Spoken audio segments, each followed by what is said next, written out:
Yo, what's up guys, it's Ryan, and I haven't posted a video in a few days because I've been super busy, and one of the things I've been busy with is helping my friend out getting his EP recorded, mixed, and mastered. So, as the title suggests, this is how I go about recording, mixing, and mastering a 5-piece funk band in a garage. So, this is the raw files, or the pre-mix, I guess. Let me turn off the mastering. So this is what it sounds like.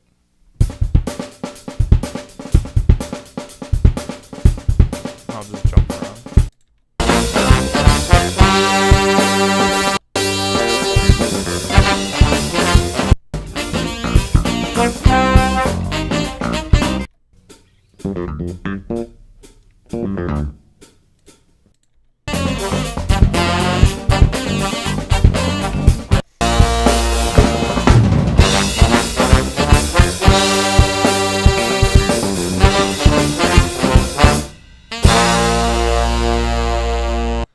Right, and then this is the mix and master.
Alright, so let's just jump into it. We'll go through the drums first, and then we'll get to the instruments. So, the drums were, I don't want to say they were a nightmare, but his hi-hat, my friend Patrick's hi-hat was ridiculous. And also, I forget if I said it already, but the link to the song will be down in the description. Go send them some love. Tell them I sent you.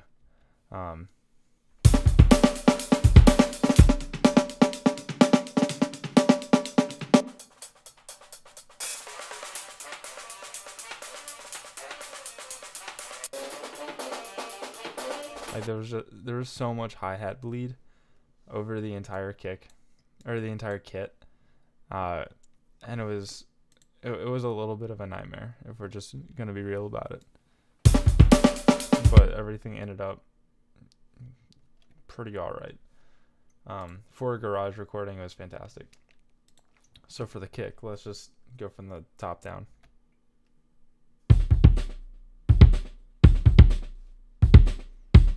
Alright, so what I've got on every single track, I've got this virtual tape machine plugin from Slate Digital at this exact setting, just to give it that analog vintage feel. So every single track has that as the first thing, so I'm not going to go over it every single time. So yeah, those settings. And then it goes, this one, it did have a drum bus on to give it some extra low end and punch, but he wanted it to be a little tighter and not as boomy, so I took that one off. Then I've got this gate. So if I turn it off, it gets a little bit of the entire kit. Or mainly the snare, but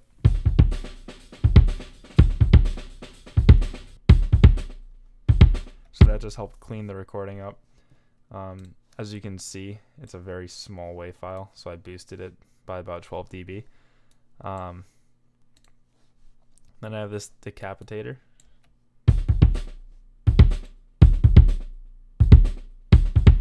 Which is just adding some sparkle up top. Decapitator is a saturation plugin, obviously. Or not obviously. in case you didn't know, the Decapitator is a saturation plugin. That sounds fantastic. Then I've got this virtual mix rack, and I'm using the FG116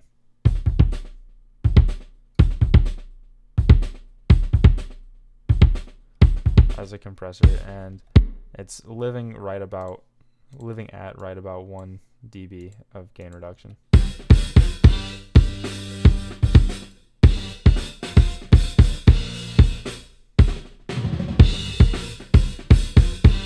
At a ratio of 8, so it's relatively slammed. Pretty quick attack, pretty long release. That was just kind of the default settings when I dragged it in, and I thought it sounded great.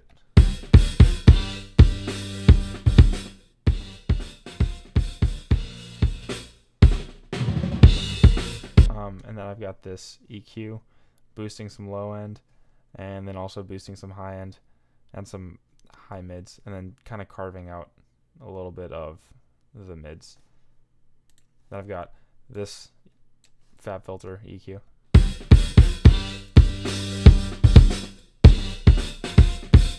Just to tighten it up and be a little more surgical with what frequencies are getting through.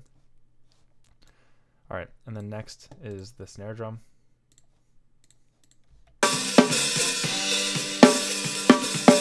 As you can hear, there's so much hi-hat in this snare mic, so it's essentially like a snare and hi-hat mic at this point.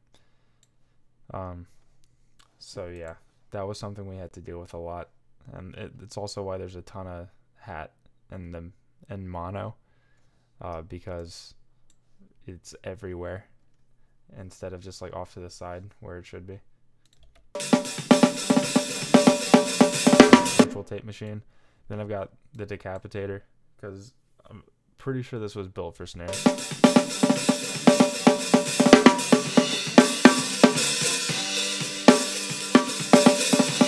Just adds just a tiny bit of bite and grit.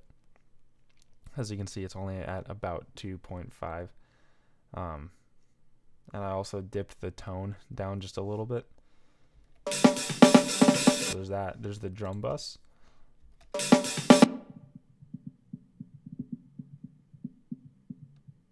Which, as you can hear, is adding just a little bit of a sub frequency under.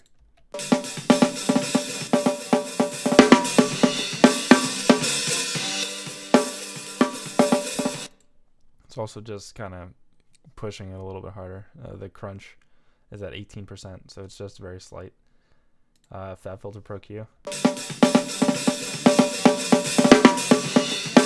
Boosting some of the high ends, taking out just a little bit of that one frequency and boosting it just a little bit. So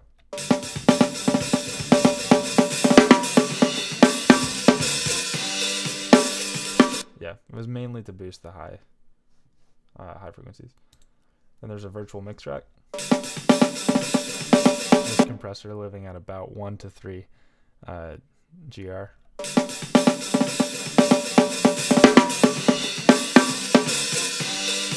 Until he really starts hitting it, and then it gets up to about 5.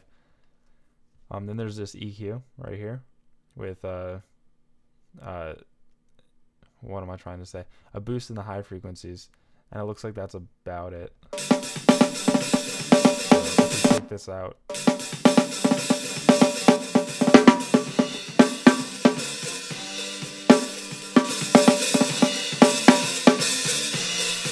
this just adds a bunch of punch and some sparkle to the snare, because without it, the snare seems a little dull.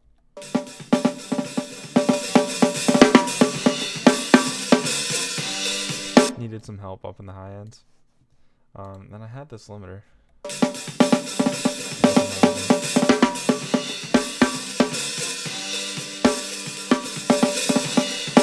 don't get why I had that there, but I had that there for some reason. It was off during the final bounce, so I'm not too worried about it. Then the hi-hat.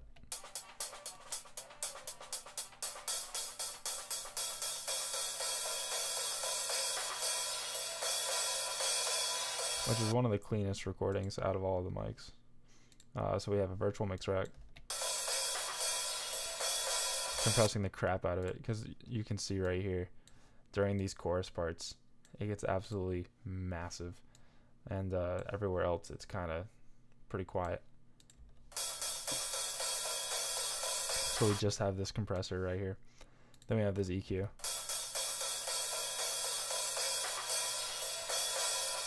But if we listen to it in the full mix, it's also panned 50 to the left. If we listen to it in the full mix of the drums,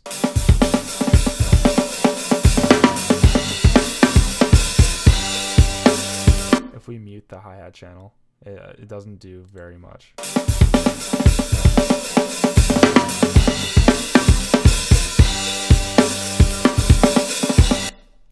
When we turn that on, it essentially pans it to the left just a little bit of the hi-hat signal, and that's how much bleed there was everywhere else. So that's why it's also negative 27 in the mix. So then on the overheads are pretty interesting, I think. So we have this EQ, which is boosting the high end a little bit, and that's about it. Oh, and compressing. I'm an idiot. And compressing.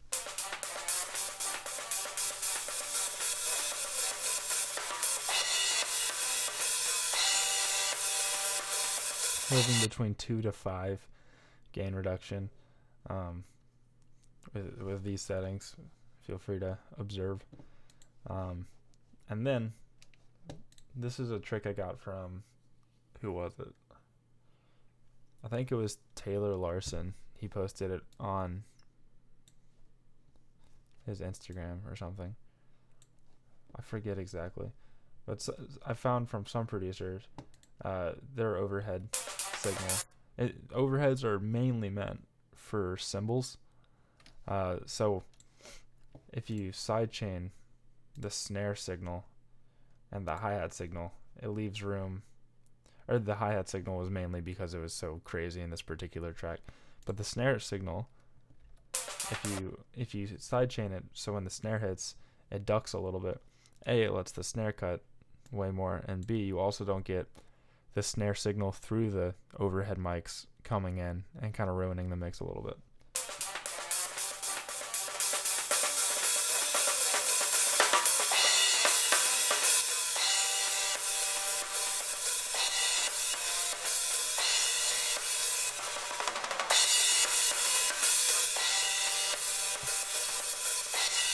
Yeah, and then later on, I have it.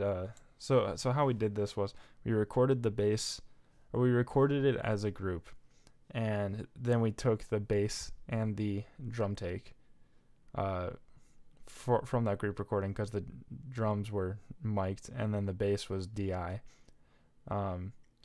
So later in this song, let's see, right here.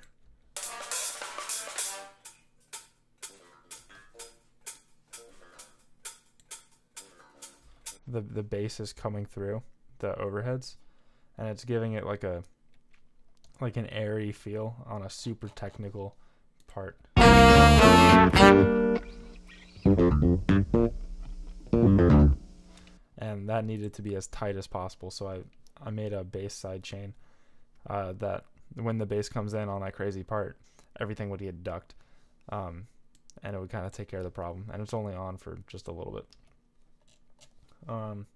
There's some dimension expander from Xfer on it because we only had one overhead mic, so it needed to kind of fill the space.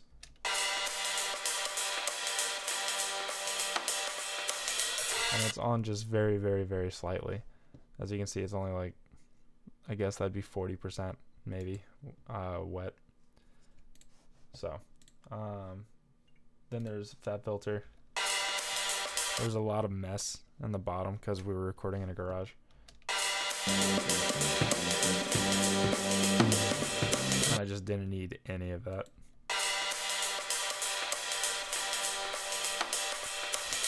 Alright, then the toms. I put the toms in a group because why not?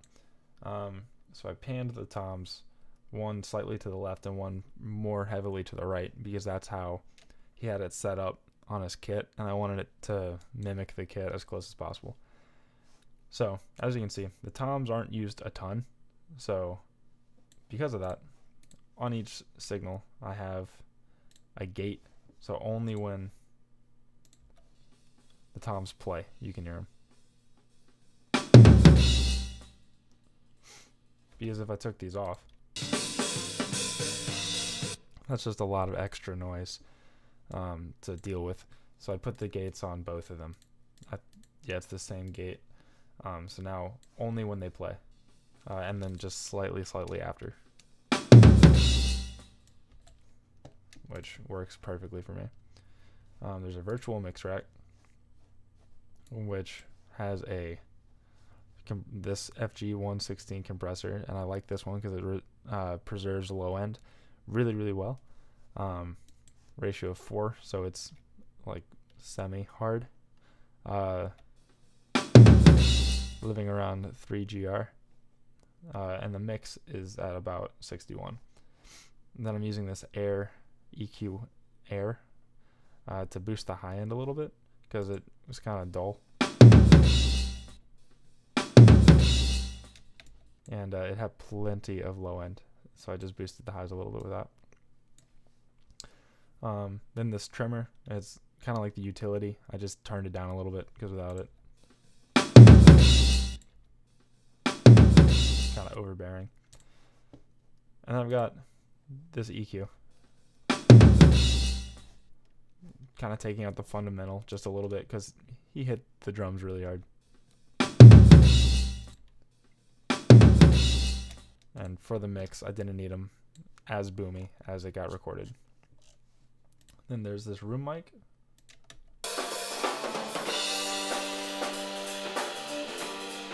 First has this absurd looking EQ without it.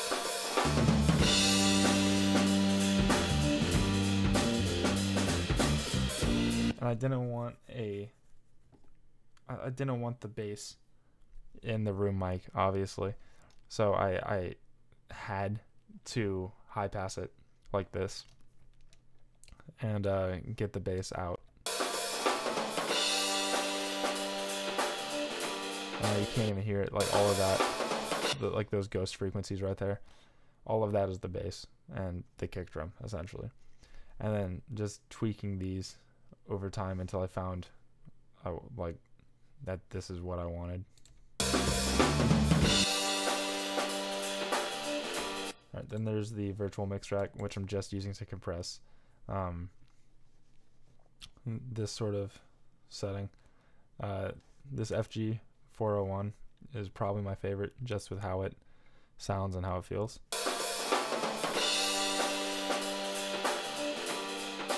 So it's doing a decent amount of work from like 1 to 7. Alright, and then there's a sidechain to the hi-hat.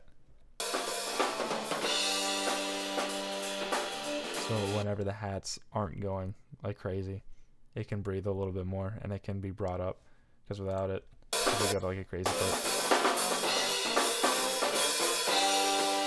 It's basically another hi-hat mic, so when I have it on,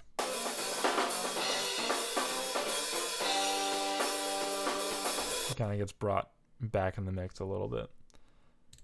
Then we got this dimension expander, because again we only had one, or rather we had one room mic, and I was like, oh, I can fix it in post, it's fine. So the dimension expander is how I fixed it in post, just to add a little bit of stereo width to it all. And also the reverb channel.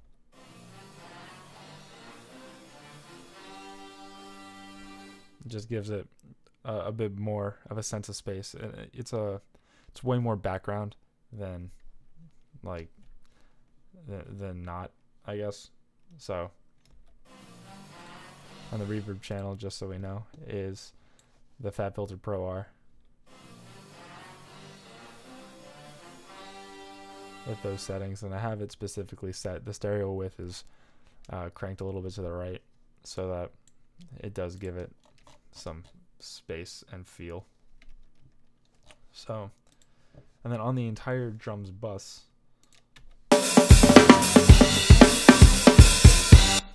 12% mix with just a slight bit of reverb.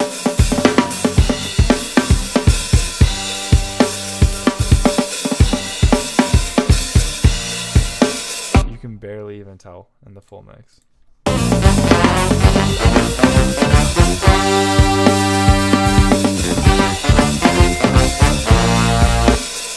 But you can tell. So then I've got just like a comically small amount of EQ on boosting the high end. It's probably not even doing anything, but it made me feel like it was doing something. All right, so that's the drums. Now on the instruments.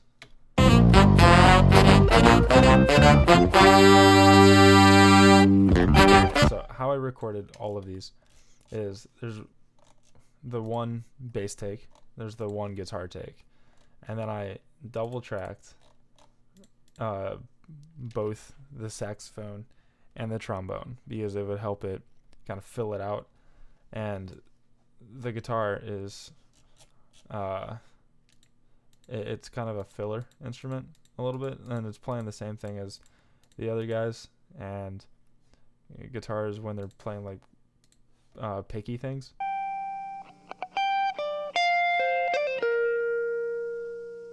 like you would much rather have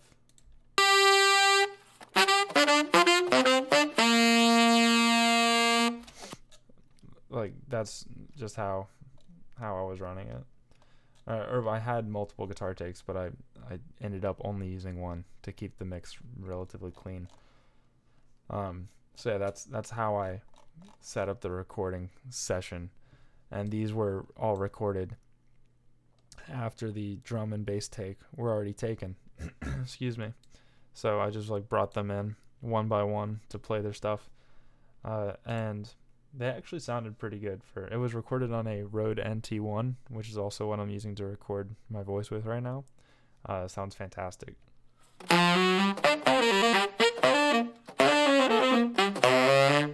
Alright, so for the sax, on this particular take, there was a lot of frequencies right about there, so I just dipped it 5 dB. And then on the other take, I didn't do anything, but on the sax group, virtual tape machine, a decapitator,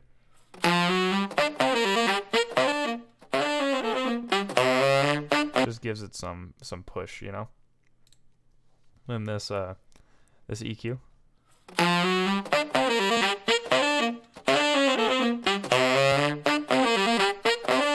some of the reedy frequencies from the saxophone are really cutting through, so I decided to kind of take care of them with some notches right there, and then a little bit of boost to the highs. Virtual mix rack with the favorite. This guy really is my favorite, hands down. Dimension expander, just slightly on. Probably can't even tell.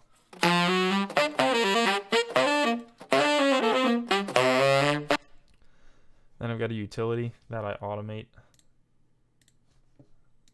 through the piece, just mainly right there. It's getting brought up.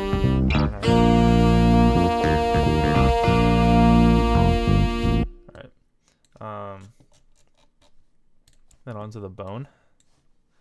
So on each of the trombone is probably one of the hardest instruments to keep in tune because the slide is less than perfect and you kind of have to nail it and like really be thinking about it. So I have waves tune on both of them. So on these long notes, like right here,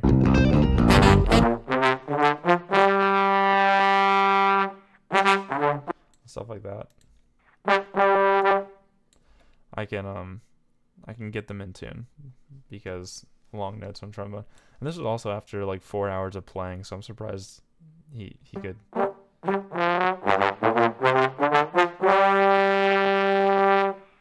Like right there. They were pretty close, but I bent them back up or down into what they needed to be. And then on the bone bus, I have this EQ.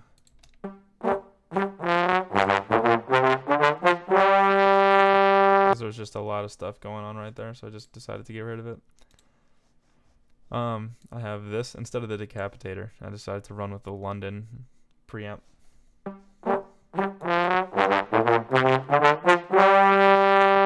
There's some compression to like squeeze it all together. Again, just a tiny bit of dimension expander. And that's it for the bones. For the guitar, this is kind of my bread and butter. I think this sounds very good. Have this EQ right here.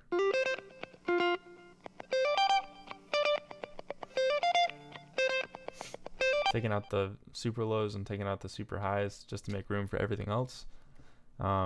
Virtual mix rack, compressor, always. Then dimension expander, because I did only use one take, but I did put just a little bit into the other ear as well with that. A gate, because there was some noise in the guitar, so I just had a gate on that when he played.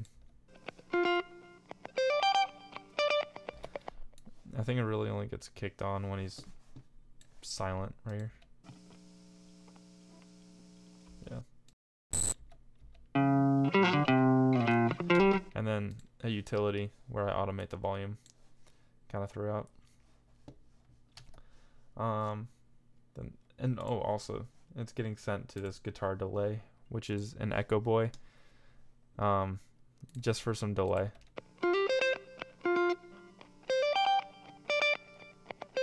Fills it out just a little bit, and just adds a tiny bit of depth, which is always nice.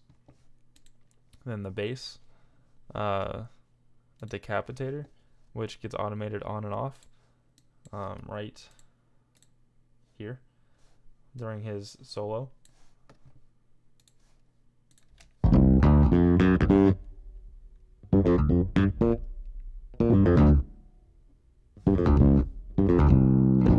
Goes with it on.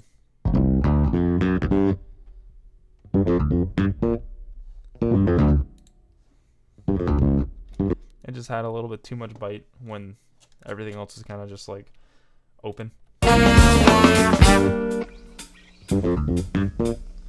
And it already had a little bit of drive on it. Anyways. Then this virtual mix rack. So I took this preamp and drove it a little bit harder, which is where the other drive is coming from. This EQ, which hilariously enough isn't doing a thing. This Air EQ Earth, which is just adding a little bit of low end. Then this compressor, which like I said is super good with low end. Compressing just a little bit. His amp head already had a compressor on it, so I didn't really need a whole ton, which is why it's only going 1 to maybe 2 GR. Then this trimmer,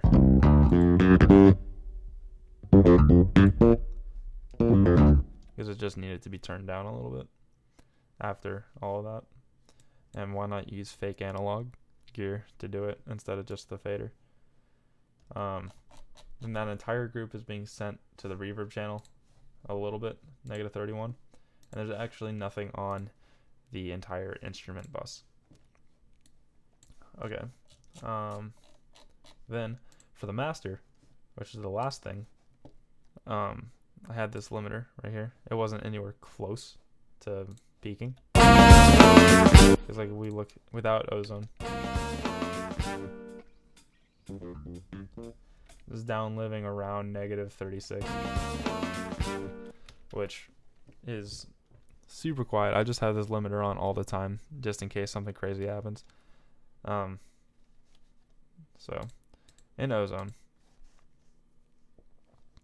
we have this equalizer, where I'm cutting everything below 29 hertz.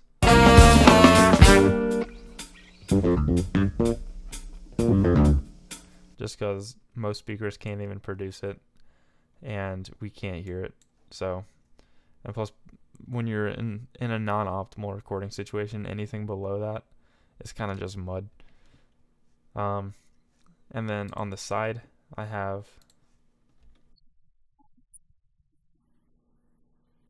a high pass, so that there's no low end information in the stereo field, which helps clean it up a bunch.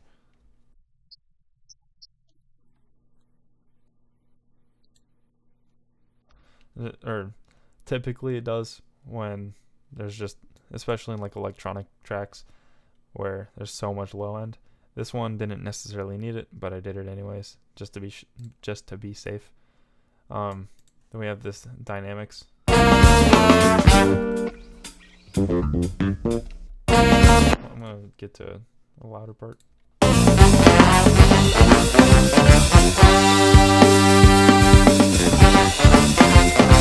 And everything's just being,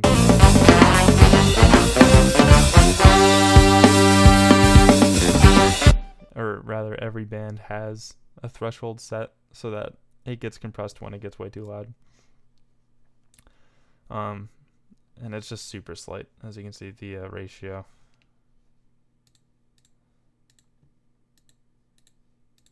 Is 10:1, but when you're only reducing like 1 dB, it's not too bad at all. Then we have this imager.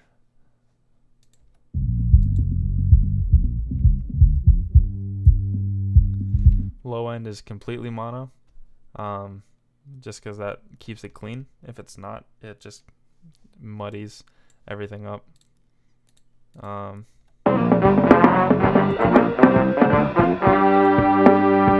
This one got widened just a little bit. This one got widened a little bit more.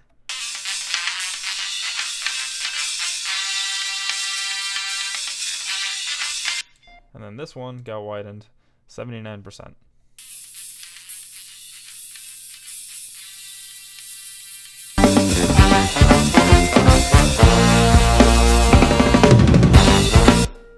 Which helps just add to like the air about it, I guess, is a good way to kind of describe it. Let me make sure I'm still recording. Then this exciter, which is almost like a multi-band saturation sort of thing. I'm only exciting the top to add more sparkle and basically white noise up to the top to fill out the frequency spectrum.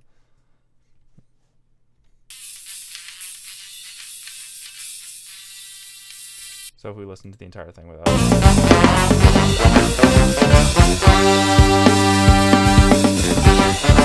it's just adding some high end. Then this dynamic EQ is boosting this section, I think. And then when the highs get out of control, mainly with the hi-hat,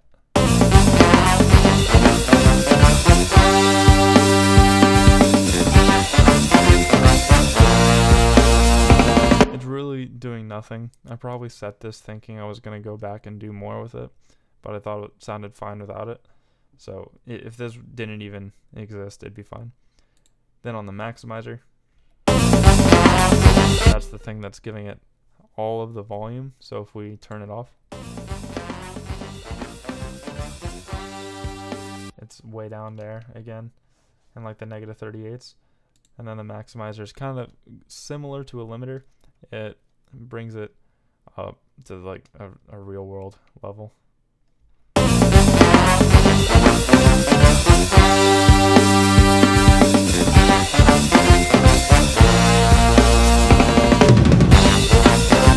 So yeah, that's how I did that. And I think it sounded pretty good, given that we recorded it in a night and it was in a garage. So if you have any questions about any of it, let me know in the comments below. Check out their music in the description. Their name is Akita. They're super cool. All of them are super nice people.